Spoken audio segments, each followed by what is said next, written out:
Good morning. I am Mercy Sumagila. This is the new edition of programming language, which is the Cobol.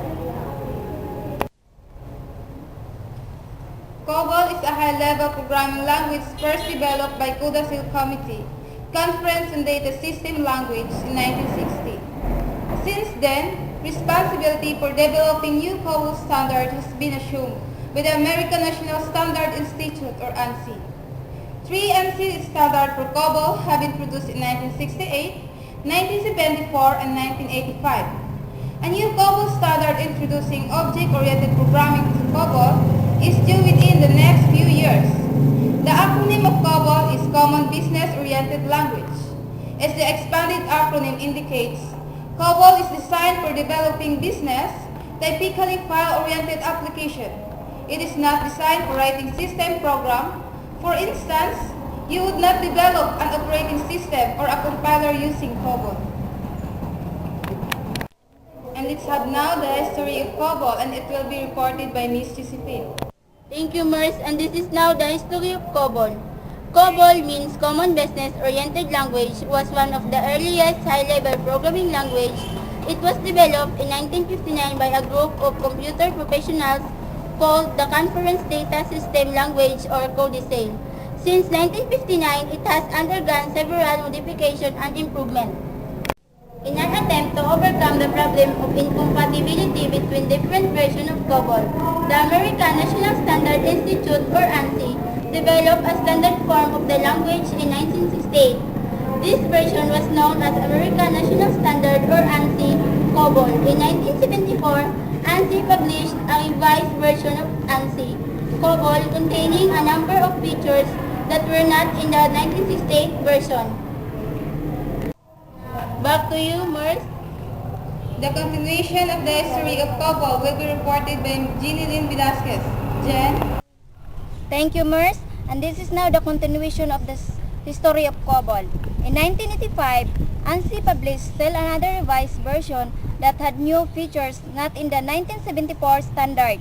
The language continues to evolve today.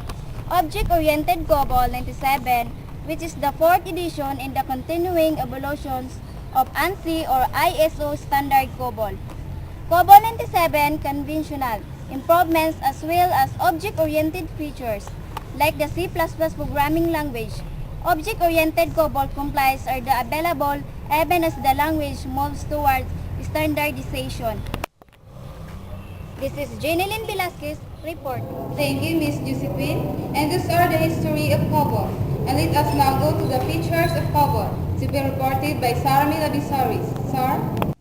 Thank you, Mers, and this is the features of Cobol, which Cobol as defined in original specification included a features clause for detailed specifications. It did not support local variables, recursions, dynamic memory allocation, or structured programming constructs. Support for some or all of these features has been added in later editions of the Cobol standard. Cobol has many reserved words, over 400 called keywords.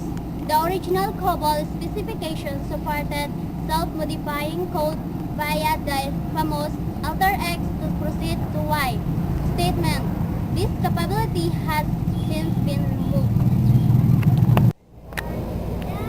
This is Sarami Labisares report. Thank you, Ms. Sarami. And these are the features of Cobol. Now let us listen to the areas of application of Cobol, to be reported by Ms. Edith Tubinco. Deb? Thank you, Mers. This is the areas of application of Cobol. To the areas of application, Cobol is ideally suited for the solution of business problems. For example, if a company wanted to keep track of its employees' annual wages, Cobol would be ideal language for implementation. It is interesting to note that Cobol was the first programming language whose use was mandated by the Department of Defense or DoD. Edith Lubinko reporting. Thank you, Ms. Edith.